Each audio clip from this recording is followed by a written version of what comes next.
우리 다 같이 박수 치면서 실로암 찬양하겠습니다.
영혼 거룩한 은혜를 향하여 내 마음 완전한 하나님 향하여 이곳에서 바로 이 시간 하나님을 예배합니다.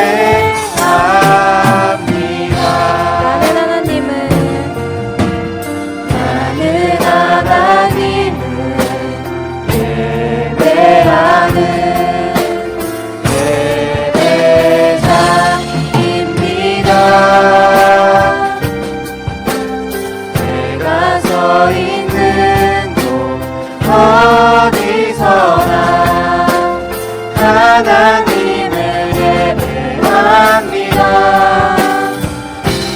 내 영혼 거룩한 은혜를 향하여 내 마음 완전한 하나님 향하여 이곳에서 바로 이 시간 하나님을 예배합니다. 내 영혼 거룩한 은혜를 향하여 내 마음 완전한 하나님 향하여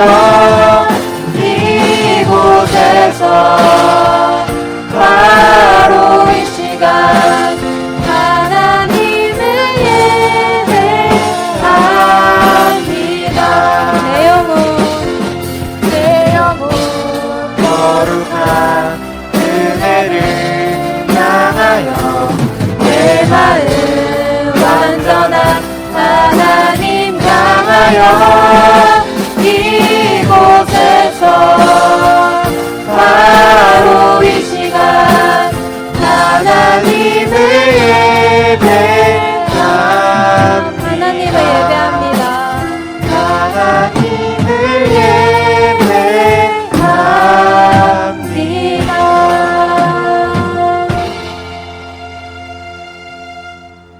할렐루야! 알리 친구들 반갑습니다. 예배하는 모두에게 하나님께서 주시는 은혜와 평강이 가득하길 바랍니다. 이번 주에 대부분의 학교가 개학한 것 같은데 오랜만에 또 학교 가려니까 어때요? 눈이 이렇게 잘 떠지던가요? 제가 학창시절에 가장 싫어하는 날 중에 하나가 개학하는 날이었습니다. 어찌나 눈이 잘 안 떠지던지 눈 뜨는 것이 가장 끔찍했던 기억이 납니다. 수련회가 끝이 났는데 이크리 목사님께서 뜨겁게 전해주시던 그 말씀들 잘 기억하고 있는지 모르겠어요. 설마 한 주 지났다고 해서 벌써 다 잊어버린 건 아니겠죠? 아주 가슴에 콱콱 박히는 그런 말씀들이 많았었는데요. 그 중에 저는 나의 도움이 필요한 사람이 이웃이라는 말씀이 가장 기억에 납니다. 여러분들도 학교에 가면 친구들이 여럿 있을 거예요. 친한 친구도 있고 친하지 않은 친구들도 있을 텐데 모두를 잘 살펴보다가 도움이 필요한 손길이 보인다. 저 친구가 지금 나의 도움을 필요로 하는 것 같다. 그러면 주저없이 다가가서 여러분들이 도움의 손길을 내미는 그런 RG 공동체가 되길 바랍니다. 그래야 하나님이 영광 받으시니까요. 오늘 말씀을 전하기 전 질문 하나 해봅시다. 질문에 대한 답을 댓글로 남겨주시면 참 좋을 것 같아요. 학교에서 혹은 친구들이 여러분들이 크리스찬인 거를 알고 있나요? 아니면 모르나요? 모른다면 왜 모르는지, 알면 뭐라고 하는지 댓글로 남겨주시면 좋겠습니다. 근데 아마 주위 사람들에게 교회의 이미지가 그렇게 나이스하지는 않을 거예요. 왜 그렇죠? 신앙을 가지고 함부로 말하거나 신앙을 가지고 함부로 행동하는 사람들이 많아서 그래요. 좋은 신앙을 가진 분들이 더 많아야 하는데 그렇지 못했기 때문에 생겨난 결과예요. 인터넷에 기독교 관련해서 뉴스가 올라오면 밑에 수많은 악플이 달려요. 그걸 볼 때면 목회자 이전에 한 사람의 성도로서 가슴이 참 많이 아픕니다. 어떤 크리스찬은 덩달아 교회를 손가락질하기도 해요. 예수님께서 생명을 내어주심으로 세워진 이 땅의 수많은 교회가 사람들의 발에 무참히 짓밟히고 있어요. 한 번은 저희 어머니를 모시고 큰 병원을 갈 일이 있어서 다녀온 적이 있어요. 이런저런 검사를 마친 후 담당 의사 선생님께서 진료를 보시던 중 이런 말씀을 하셨어요. 요즘 사람 많은 곳 다니시면 안 돼요. 시장도 안 되고 은행도 다니시면 안 돼요. 그때 저희 어머니가 제가 이번 주 교회를 다녀왔어요 라고 말씀하시는 거예요. 순간 의사 선생님이 교회도 가시면 안 돼요 라고 그러시는 거예요. 의사 선생님은 그리고 재차 물으셨어요. 그 교회에 사람이 몇 명이 모이셨나요? 갔다 와서 고열이나 기침, 두통이 없었는지 물으셨어요. 짧게 끝나도 이상하지 않던 그 진료가 갑자기 길어지면서 취조받는 분위기로 변하는 거예요. 우여곡절 끝에 진료가 끝났고 며칠이 지난 뒤에 같은 병원에 또 방문할 일이 있어 다녀왔습니다. 그때 의사 선생님이 또 물으셨어요. 어디 사람 많은데 갔다 오셨나요? 이번엔 어머니가 아무데도 간 적이 없다고 둘러대셨어요. 이야기해봐야 또 지난번과 마찬가지로 취조받는 분위기가 형성될 게 뻔했기 때문이죠. 신앙생활하기가 갈수록 어려워지고 있어요. 예수님 믿는 사람들이 비상식적인 사람들처럼 보이나 봐요. 이런 상황에서 오늘의 말씀은 신앙생활하기 어려운 지금의 때에 아주 시기적절한 말씀이에요. 말씀을 통해 어떻게 해야 할지 두 가지를 배워보도록 하겠습니다.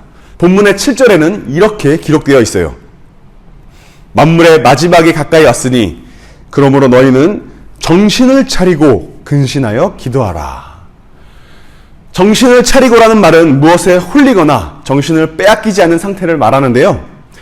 혹시 여러분 지금 무언가에 심히 빠져 있으십니까? 그렇다면 정신을 차려야 합니다. 세상 사람들은 여러분들이 사는 모습을 보며 예수님을 느끼거든요. 그러니까 우리가 누리는 일상에서 예수 믿는 사람다운 모습이 나타나야 돼요. 그럼 잠깐 우리가 살았던 일주일의 삶을 한번 되돌아봅시다. 지난주 수련의 말씀을 들은 날부터 오늘까지 일주일 동안 하나님이 내 인생에서 이렇게 쏙 빠져있지는 않았는지 한번 돌아보세요. 하나님이 안 계셔도 괜찮은 삶을 살았나요? 여러분, 정신 차리셔야 합니다. 어떻게 정신을 차려야 하냐고요? 근신하여 기도해야 합니다. 근신이 뭔가요? 국어사전에는 말이나 행동을 삼가라고 적혀 있는데요. 말보다, 이 행동보다 기도하라고 성경에서 말씀하는 것이에요. 그러면 균형 잡힌 생각과 행동이 자연스럽게 나옵니다. 기도하는 사람은 함부로 말하거나 함부로 행동하지 않습니다. 한번 생각해 보세요. 우리는 기도할 때 맨 마지막에 누구의 이름으로 하죠? 부모님의 이름으로 기도하나요? 아니면 친구의 이름으로 기도하나요? 아니죠. 예수님의 이름으로 기도하죠. 예수님의 이름으로 기도하는 사람이 함부로 말하거나 함부로 행동한다? 제대로 기도하지 않은 사람일 확률이 아주 높습니다. 그 다음 8절에는 이렇게 기록되어 있습니다. 무엇보다도 뜨겁게 서로 사랑할지니 사랑은 허다한 죄를 덮느니라. 서로 사랑할지니. 사랑이 무엇인지 우리 다시 한번 점검해 볼까요? 왜냐하면 오늘 말씀의 주제가 여기 있거든요. 지난주 이크리 목사님이 사랑에 대해 설명해 주셨는데 기억나는지 모르겠어요. 그래서 잠깐 살펴보겠습니다. 사랑이 무엇부터 시작합니까? 네, 오래 참는 것부터 시작합니다. 그게 사랑입니다. 참는 것부터 시작하는 거예요. 그리고 무엇으로 완성되나요? 모든 것을 견디는 것으로 마무리됩니다. 계속 참으면서 견뎌야 한다는 말씀이에요. 어떻게? 여러분들의 부모님들이 여러분들을 보면서 견디는 것과 같이 말이에요. 아까 첫 번째로 신앙생활하기 어려운 이 시대에 우리가 해야 할 일이 기도라고 했습니다. 그런데 두 번째 사랑은 말이죠. 사람들과의 관계에서 줄을 이뤄야 합니다. 이 말은 다른 덕목이 필요 없다는 것이 아니에요. 다른 무엇보다도 사랑을 앞세워야 한다는 것이에요. 게다가 서로, 혼자가 아니라 서로 사랑하라고 했으니 그 사람이 일방통행이면 된다, 안 된다? 안 된다. 한쪽으로만 사랑이 가면 안 되고 받은 사랑을 또 흘려보내고 나눠줄 수 있어야 되는 거예요. 만일 믿지 않는 사람들에게 우리가 사랑을 나눠줬는데 돌아오는 게 사랑이 아니다. 그럼 조금 억울할 수 있겠죠? 우리가 성경에 기록된 대로 서로 사랑을 주고받으면 참 좋겠지만 그 사랑이 우리에게 안 돌아와서 속상해할 필요는 없습니다. 왜냐하면 사랑은 하나님에게서 나온 것이기 때문이에요. 화면을 보고 한번 같이 읽어볼까요? 시작! 사랑하는 자들아, 우리가 서로 사랑하자. 사랑은 하나님께 속한 것이니 사랑하는 자마다 하나님으로부터 나서 하나님을 알고. 내가 베푼 사랑이 그대로 돌아오지 않을지라도 사랑하도록 힘써야 합니다. 그냥 서로 사랑하라고 하지 않았어요. 뜨겁게 하라고 했죠. 사랑하기 위해 아주 애써야만 하는 것이에요. 그러면 모든 죄를 덮을 수 있답니다. 아니 그럼 저 사람은 이런 죄를 덮고 쟤는 이런 죄를 지었는데 그냥 용서해 주자고요?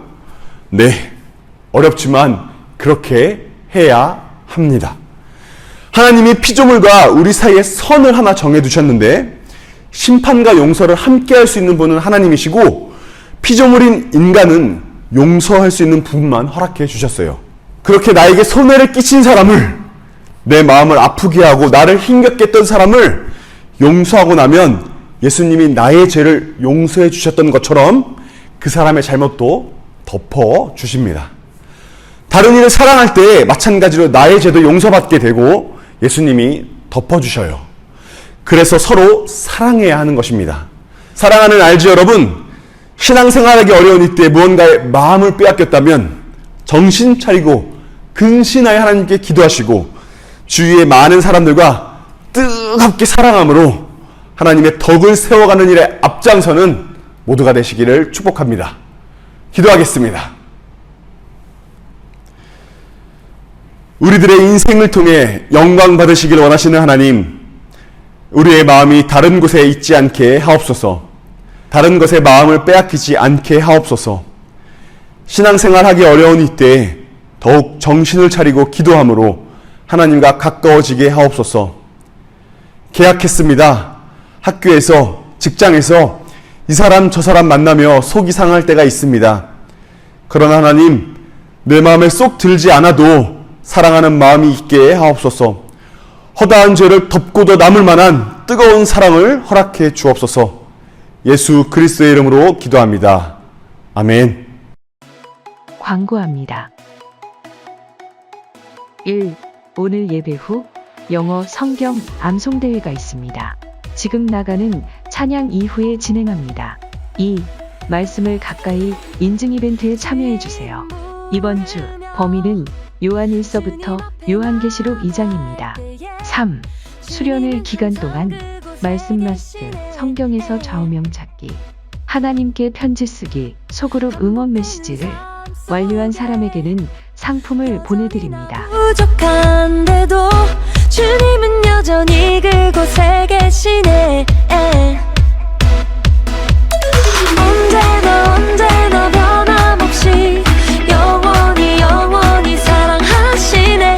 내 삶의 모든 것 다 주께 드리네.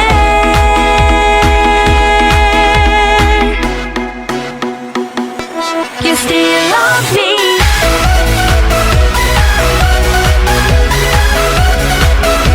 You still love me.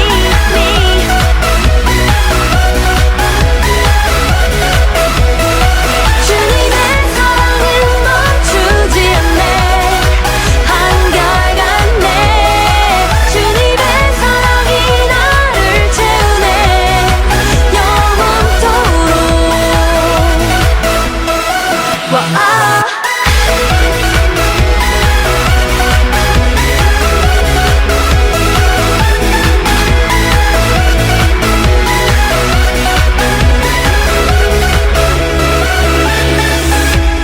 주의 이름 부르며 주님 앞에 나갈 때에 주님은 항상 그곳에 계시네. 반복되는 삶 속에 여전히 나 부족한데도 주님은 여전히 그곳에 계시네. 언제나 변함없이 영원히 사랑하시네. 내 삶의 모든 것 다 주께 드리네. You still love me.